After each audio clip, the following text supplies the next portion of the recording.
सभी को प्रेम से जय श्री राधे। आज मैं आपको ब्रह्म ज्ञान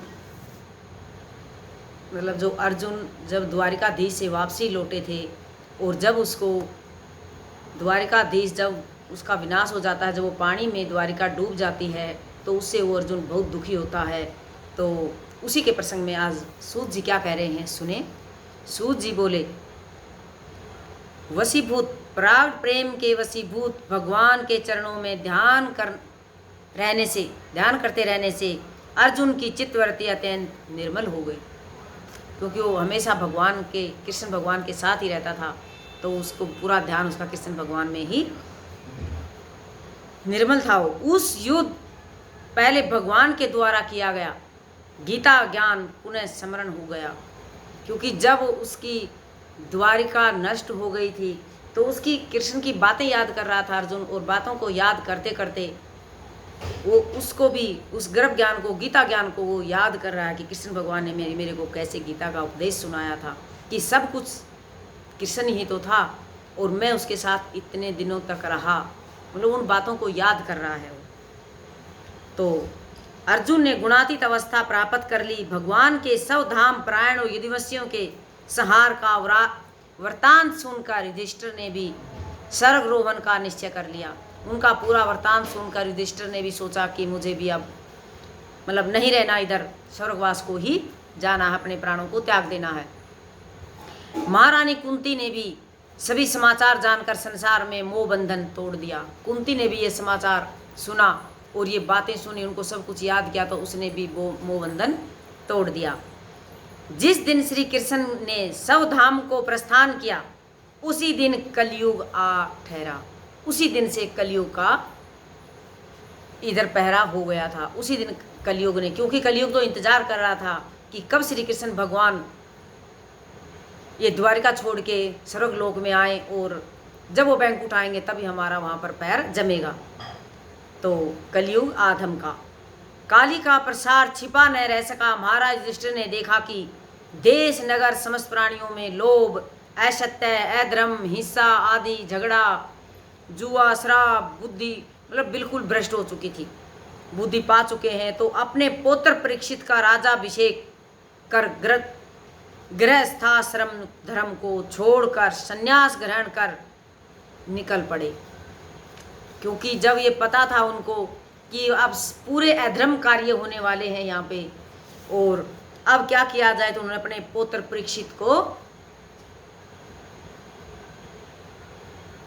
अभिषेक किया और हृदय में पर ब्रह्मा का ध्यान करते हुए उन्हें उत्तर दिशा की ओर प्रस्थान किया।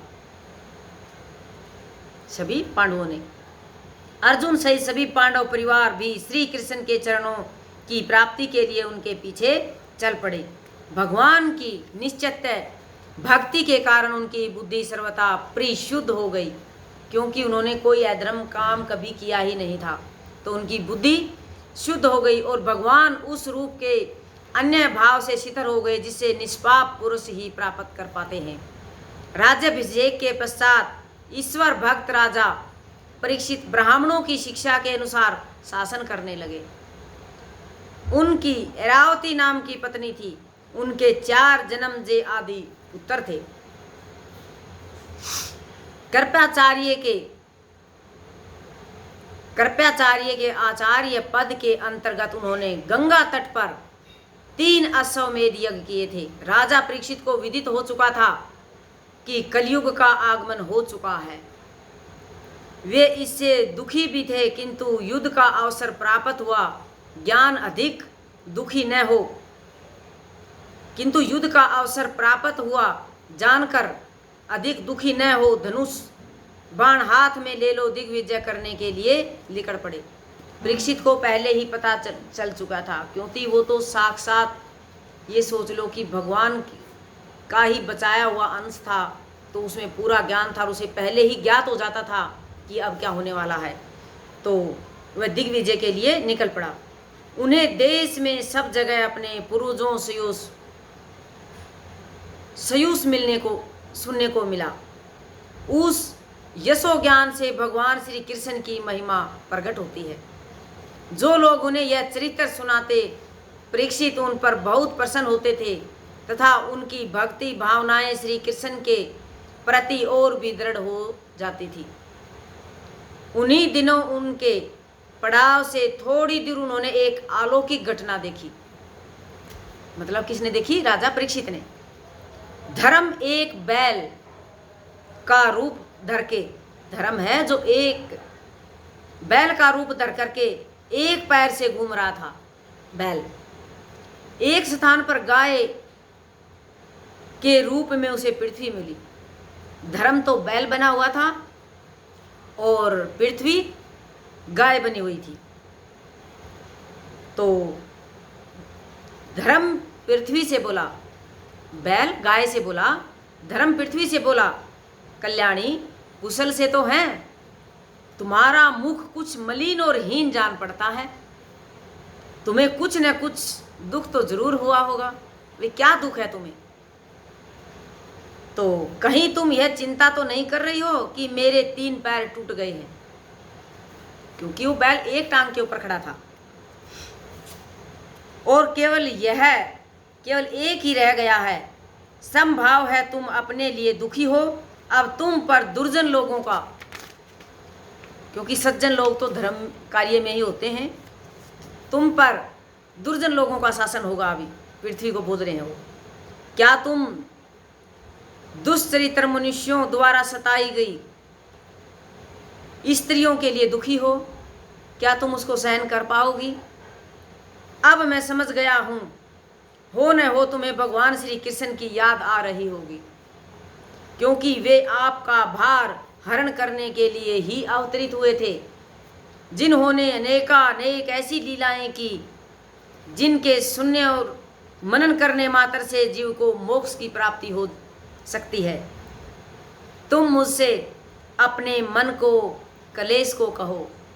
पृथ्वी ने कहा, धर्म जिन भगवान के सहारे संसार को सुख पहुंचाने वाले अपने चारों पैरों से युक्त थे, उन्हीं सभी गुणों की खान भगवान श्री कृष्ण ने इस लोक में अपनी लीला समेट ली है। यह संसार आज पाप भय कलयुग की दृष्टि का शिकार हो गया है।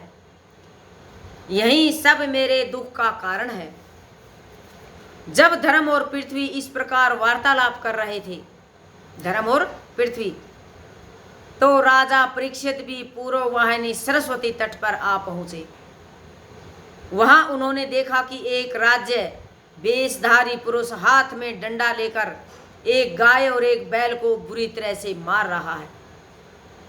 बैल को मात्र एक ही टांग है और मार खाता बड़ी मुश्किल से चल पा रहा है, फिर भी वो कुछ नहीं बोल रहा, एक टांग के चल रहा है, वो उसको पीट रहा है। गाय भूखी प्यासी उस दुष्ट की ठोकरें खाकर अत्यंत दीनहीन दुखी हो रही है। तो उसकी आंखों से आंसुओं की जल धारा बहने लगी और महाराज ने धनुष बाण चढ़ाकर उसे ललकारा, अरे दुष्ट ठहर जा, तू कौन है? इन निरपराध से तू प्रहार क्यों कर रहा है? क्योंकि इन्होंने कोई कसूर नहीं किया, लेकिन इनके ऊपर तू प्रहार क्यों कर रहा है? तू अपराधी है, दंडनीय है। उन्होंने बैल से पूछा, धेनु नंदन, तुम्हारे 3 पैर कहाँ गए? एक पैर से तुम्हें चलने से अपार कष्ट होता होगा। यह देख मुझे बड़ा दुख हो रहा है। अब तुम शोक न करो, इस दुष्ट से निर्भय हो जाओ। गोमाता, मैं दुष्टों को दंड देने वाला हूँ, आप शोक न करें, आपका कल्याण होगा। हे देवी, जिस राज्य में दुष्टों के उपद्रव से प्रजा मतलब सताई जाती है, उस राजा की कीर्ति, ऐश्वर्य और आयुष्य भी नष्ट हो जाते हैं। राजाओं का धर्म व दुखियों का दुख दूर करें। बिना आपत्ति काल जो मर्यादा का उल्लंघन करते हैं उनको शास्त्रानुसार दंड दें। अपने धर्म में स्थित लोगों का पालन करें। धर्म ने कहा, राजन, आप पांडववंशी हैं, आपका दुखियों को सांत्वना देने योग्य है। जो लोग अध्यत्ववादी हैं वे स्वयं अपने ही दुख का कारण मानते हैं, कोई प्रारब्ध को, कोई कर्म को, कोई स्वभाव को, तो कोई ईश्वर को दुख का कारण मानते हैं। कुछ लोगों का मत है कि दुख का कारण न तो वाणी के द्वारा बतलाया गया है और न ही तर्क के द्वारा। राजा परीक्षित बोले, धर्म तत्व को जानने वाले तो देव जान पड़ते हैं, तुम स्वयं धर्म का अवतार हो। मालूम होता है सतयुग में आपके 4 चरण थे, तप, पतिव्रता, दया और सत्य। 3 चरण नष्ट होकर आपका केवल 1 चरण सत्य बचा हुआ है, और कलयुग उसे भी समाप्त कर देना चाहता है, क्योंकि अब कलयुग ने पांव रख लिया है तो इसे समाप्त कर देना चाहता है। यह गौ माता अवश्य ही साक्षात पृथ्वी है। अनुमान होता है कि ये इसलिए चिंता कर रही है कि अब राजा का स्वांग बनाकर सनातन संस्कृतियों को तोड़कर लोग मुझ पर शासन करेंगे, क्योंकि अब धर्म नहीं रहेगा तो ये अत्याचारी लोग हैं, ये मुझ पर शासन करेंगे, ऐसा पृथ्वी सोच रही है। आप दोनों शांत हो, आप दोनों का दुख दूर करने का मैं प्रयत्न जरूर करूंगा।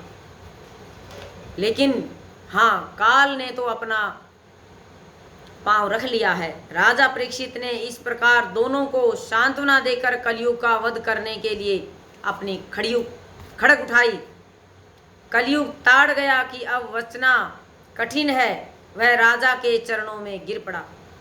कलयुग को पता था कि ये धर्मराज है और ये भगवान का ही एक अंश है, तो अब तो बचना कठिन है, तेरे को यहाँ पर नहीं राजा। लेकिन वो हाथ जोड़ के उसके पैरों में गिर गया, क्योंकि नीच आदमी कोई भी हो उसकी हमेशा एक पहचान होती है। जब भी उसके ऊपर कोई आपत्ति आती है तो वो गिड़गिड़ा कर उसके पैरों में गिर जाता है। जब भी उसे मौका मिलता है वो अपना भार हैवी बना लेता है। तो वह राजा के चरणों में गिर पड़ा। शरणागत वत्सल परीक्षित बड़े यशस्वी थे और बोले, तू अधर्म का सहायक है, किंतु मेरी शरण हो गया है, इसलिए मैं तेरा वध नहीं करूंगा। क्योंकि राजा परीक्षित भगवान कोई भी हो, धर्म युद्ध कार्य जो भी करता है, एक बार उसके शरण में आए हुए को कभी दंडवत नहीं करते। किंतु तू मेरे राज्य में नहीं रह सकता, क्योंकि तेरे रहने से लोगों में कपट, झूठ, कलह, दुष्टता, मतलब बुरे काम शुरू हो जाएंगे। सर्वधर्म त्याग की वृद्धि होती है। तू इस ब्रह्मव्रत में मत ठहर, यह धर्म और सत्य का निवास है। इस क्षेत्र में महात्मा लोग भगवान की उपासना करते हैं और महात्मा लोग रहते हैं। कलयुग बोला, महाराज आप मुझे ऐसा स्थान बताइए जहां मैं सुखपूर्वक रह सकूं। तो राजा ने उस पर करुणा की, उसे 4 स्थान बताए।